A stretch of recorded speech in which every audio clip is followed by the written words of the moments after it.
Welcome to episode 2 of Knits and Stuff. Today is Friday, September 6th, and I'm Alicia.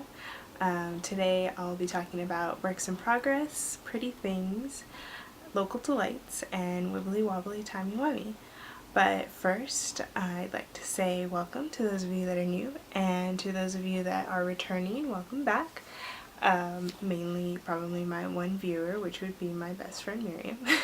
Hi! Yeah, and if you'd like to follow along, show notes are at knitsandstuff.wordpress.com. I'll put something down here, hopefully. And yeah, so let's get started. You may have noticed that there is a segment that is missing, which is finished objects.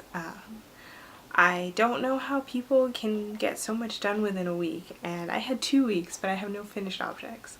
But I have a lot of stuff that's close to being done. So first nearly done is a sewing project, actually. It's a drawstring bag, which I have a tutorial for, which I'll link to in the show notes. And the fabric is from Pearl Soho. It's from their fabric scrap pack, which I grabbed while I was visiting New York. And the top is just regular cotton, and then the bottom is actually a canvas material, so it's nice and sturdy. And all that's left for me to do is sew the lines straight across for the drawstring and get some ribbon or make a fabric string to tie so I can close it up. So, and it's lined on the inside. Yeah, so that's sewing project. I made this on my new sewing machine, which I'm still getting used to, but it's a lot nicer than the one I used to have. But yeah, it was good to try out the new machine, and I'm hoping to make some more stuff on it.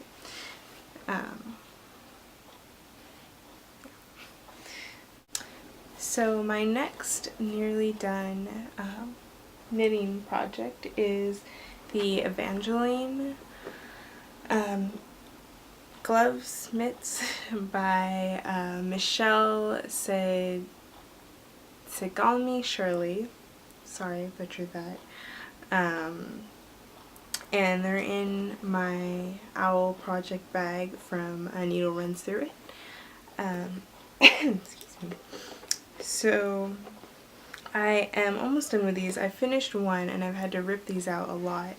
At first I started with 36 stitches around, and then realizing that it was going to be too small, I went back to the 40 stitches that the pattern calls for, because I'm using a bigger needle and some slightly bigger yarn, which is why I thought the 36 would be better since I've made these before.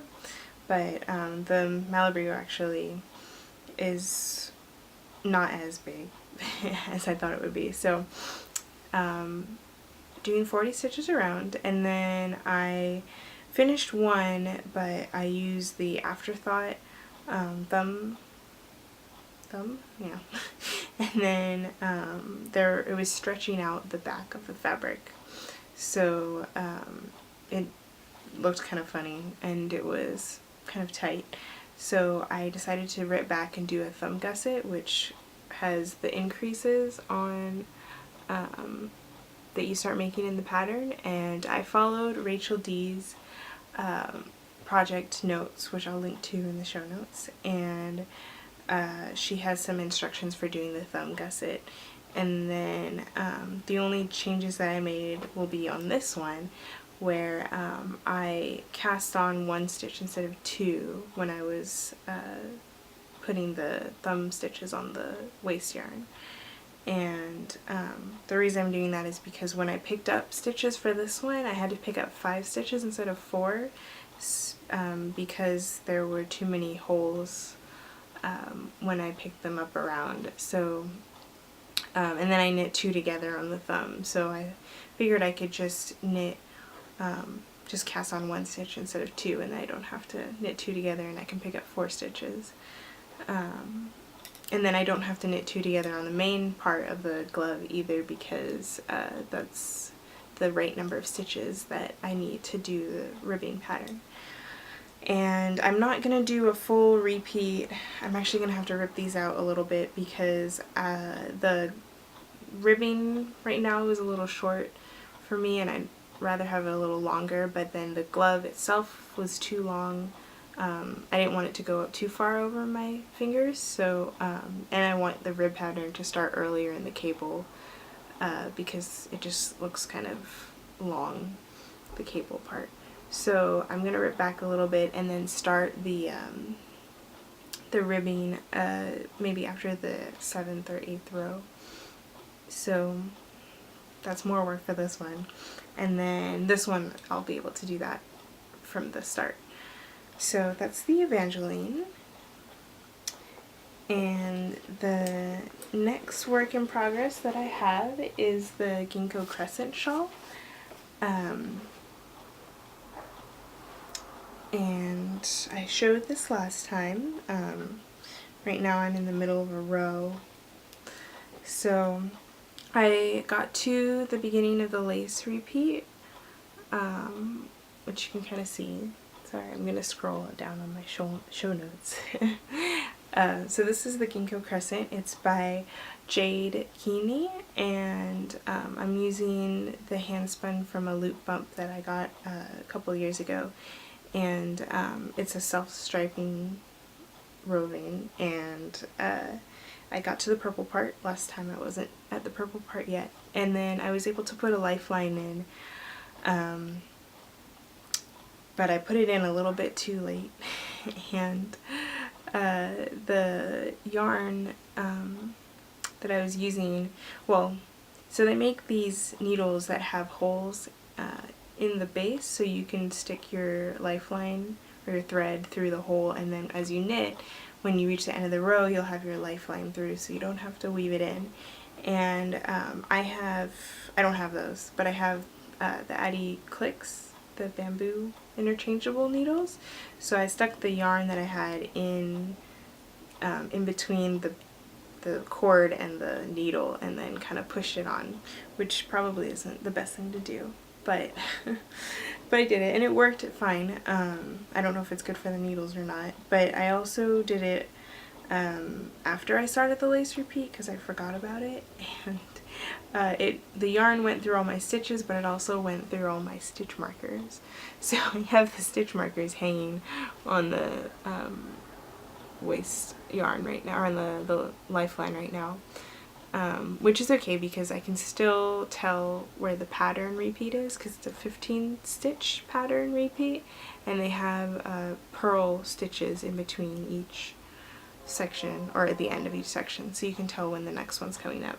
So the stitch markers aren't really necessary, but they made it a little more mindless, I guess.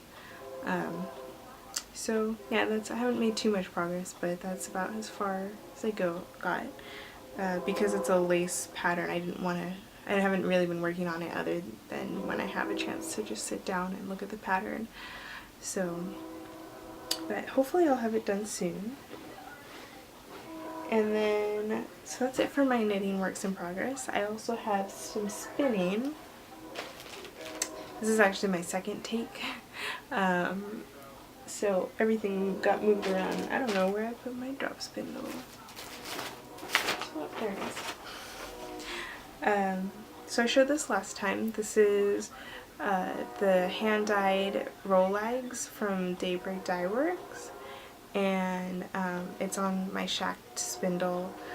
I've spun 1 or 2 more Rolex on here, and my plan is to ply them together and make a 2-ply yarn, and so spin half of the Rolex up and then wind it off, and then spin the other half up. And this is what the Rolex look like. And in case you don't know, Rolex are carded fibers that are then rolled off of the comb or card and kind of into a little tube. So it makes it kind of easier to draft, at least for a spindle. It's nice because you have just a little bit to hold and you don't have a big clump of fiber. But then it also makes good for woolen spinning instead of worsted spinning. And worsted spinning is what I'm used to doing. It's where all the fibers are lined up and you kind of inchworm along when you draft out the fiber. But woolen spinning is the fibers don't have to be aligned, and then you usually use like a long draw technique where you pull out a lot of fiber or draft a lot of fiber and then let the twist carry up through the yarn. So I've been doing that with the roll legs, and it's pretty easy to do on the spindle with the roll leg fiber. It's a little bit harder for me to do that on my wheel. So this is good practice. And this is the first time I'm really doing woolen spinning on purpose. So that's all for my works in progress, which means pretty things. So last weekend, my boyfriend and I went to the Monterey County Fair / wool auction, and funny story, we bought tickets for the wool auction, or for the fair, and then when we got there early because Jasmine from the Knit More Girls podcast, she recommended arriving at 10 to have enough time to look at all the fleeces, and the fair doesn't actually open until 12, so and because it was my first time, I didn't want to spend too long looking at fleeces, so we ended up getting there around 11, and then noticed that they didn't have the main gate open, so we weren't sure how to get in. And then we walked around to the side, and the staff guy that was there, we asked him, oh, can we go in to look at the fleece for the wool auction, because there were other people around already inside looking at the fleece. And he was like, oh yeah, go ahead, and he didn't ask us for our tickets, so we ended up getting into the fair without actually having to use our tickets. So I guess we didn't need to buy them, but I don't know if that's normal or if that was just a one-time thing that happened, but yeah, we got in for free even though we bought tickets for it. So at the wool auction, they have a bunch of fleeces from local farmers, from sheep breeders set up, and they had about 120 of them set out on a table, and you go and you look at them, and then when you register at the table, they give you a packet with a list of all of the different fleeces that they have up for auction, and then you can mark which ones you're interested in. So what I did, I just marked the ones that I thought I might bid on, and then after I sat down, I started writing down how high I would be willing to bid for them, because some of them can get pretty pricey because they're per pound, and like some of the champion fleeces are $34 a pound, which is a lot of money if you're gonna get a 6-pound fleece. But yeah, so I marked some of the ones I was interested in, and then when the auction started, it was really fun. It was kind of scary. It was a legitimate, real auction with a guy going really fast, and so he went through each fleece, and I ended up getting 2 fleeces. One of them is a Navajo churro fleece, and the other one is a Cordell cross. The first one is meant for it's more of a, I want to say rustic, but it's meant for more like hardier projects. I've heard it's used a lot in rugs, and then the Cordell is much softer than the Navajo churro, at least the one that I got. So so I was able to get 2, and then I decided that I would try and process them myself. There's a company there called Moral Fleece Works, and Sherry from Moral Fleece Works is set up with her trailer at the wool auction, so that after you buy your wool, you can hand it off to her, and then she can process it and ship it back to you when it's done. I think her prices are pretty reasonable, but they're still, you know, per pound, so it gets kind of pricey when you get a lot of fleece. So, and I decided, well, I might as well try processing and see how it goes. So I brought both of those home, and this morning, I tried to process the Navajo churro. I think about like a third of it. Just started to wash it, and it took maybe like 6 or 7 washes to get it relatively clean. I had watched Joanna Spring from Knit Spin Farm. She made a video of her processing fleece, and she made it seem really easy. So, which it wasn't too bad. It wasn't as bad as I thought it might be. So I kind of followed what she did, and just rinsed it out, let it sit in cold water for a while, a few hours, and then filled a stock pot with warm or really hot water and almost boiling water, and then put the wool in, and then let it sit for about 15 minutes, drain it out, and then repeat with the hot water.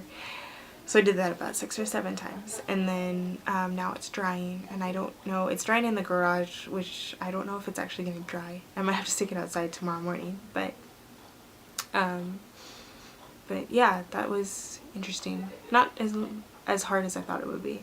So I'm going to try and do that for the rest of the fleece that I got, and it's going to take a while. And I brought up, I'll put a picture of the Navajo churro fleece in here somewhere. And then, because that one was really dirty, and I didn't want to bring it upstairs. So, and then I brought up the Cordell cross, and this one, they're both, the Navajo churro is a gray and kind of gray variegated color, and then the Cordell cross is just a black, like, it's like cotton candy. So it's just a black fleece, and it's really pretty and really soft. So I'm excited for this one to spin it up and hopefully make something like a sweater. So it's exciting. Yeah, so that's pretty much it for pretty things. We got to enjoy some good fair food at the county fair after the auction was over, and yeah, so that's it for pretty things, which means it's time for wibbly wobbly timey wimey. So I'm gonna scroll up on my show notes. Oh, I skipped one. It's time for local delights. So before we go into Doctor Who, so today I want to talk about a restaurant that's been in Berkeley for a while, unlike Phil's, which is relatively new. There is a pizza restaurant called Cheeseboard Pizza, and some of you may have heard of it. It's a co-op restaurant, employee owned, and they started off making cheese, and they used to sell the cheese, and that was their store, and then they used to use their the leftovers or their cheese that they made to make pizza for the employees. And then they realized that the pizza was really good and they could sell it, and then they started their pizza shop. So what's cool about them is they have only one flavor, one topping or type of pizza every day. And so Tuesday through Saturday, each week they have the menu set out, and then each day is something different, and you can only get that type of pizza that one day. So it's not like Domino's or somewhere else where you can choose your toppings and get whatever different pizza you want. And all their ingredients are fresh, local, as far as I know. And they're seasonal too. So like right now they've been having a lot of corn pizza because summer corn. And so they have a lot of different unique flavors that you wouldn't normally see in like a regular pizza restaurant. Some of them are like potatoes on the pizza. Like for an Indian Heritage Day, they had curried potatoes, which were really good on top of the pizza. And then yeah, they have the summer corn, let's see, they don't have meat on their pizza. It's all vegetarian, which I don't mind. I'm not vegetarian, but I don't usually have to eat meat. I know some people really like their meat, and but I think the way Cheese Board does it, it's really good. You don't feel like you're missing meat. At least I don't. So even if you're a hardcore meat eater, I still recommend Cheese Board because it's amazing. And Miriam, when you come out here, we have to go get it because it's really good. So yeah, that's Local Delights Cheese Board Pizza. It will be linked to in the show notes. So now it's time for Wibbly Wobbly Timey Wimey. I have been rewatching the 2005 series of Doctor Who. It's been a few years since I started watching it, and I wanted to kind of rewatch everything because the 50th anniversary is coming up. So I kind of wanted to refresh my memory about everything that was going on. And yeah, because some of my friends would ask me questions about it because they started getting into it, which is awesome, and you should get into it too. They started asking me questions that I couldn't even remember what was going on or why it happened. So it's been good to go back and rewatch the episodes, and it's not like other shows where I wouldn't really rewatch it. I think you can definitely watch the shows over again. And there's a lot of things I didn't pick up on the first time around, and like after knowing the whole storyline and then going back and seeing the characters develop, you kind of pick up things that weren't obvious at first. Although I guess the one example that I have is kind of obvious, because there's this one character called Captain Jack Harkness, and he's awesome. He is very flirtatious, and his sexuality is, well, I think he's basically interested in anyone or anything, even different like alien species. So he flirts with everyone and everywhere they go. And he, which I didn't pick up on at least I think I didn't pick it up the first time, but he was flirting with the Doctor, and the Doctor was kind of flirting back a little bit, so it was kind of funny to see that. So yeah, and I just finished the first season. I'm a little more than halfway through the second season, where David Tennant is the Doctor, and so the bad wolf thing that happens in the first season is kind of making more sense to me. I think the first time I watched it, I wasn't sure what was going on with the bad wolf. I didn't understand the symbol of it, but now watching it again, it's kind of coming together a little bit more. So yeah, that's Doctor Who. You should watch it. And I think that's pretty much it. So, oh, and you might have noticed that the video is a different size this time. I realized that if I shrink the size that my camera records in, then it won't stop every 10 minutes. So hopefully it should go through to about 45 minutes without having to stop, and it's just the way that my camera processes the video. So everything should be linked to in the show notes, and I think I need to start a Ravelry group, but I should do that soon. And I think that's pretty much it. So I will see you guys in 2 weeks. Bye!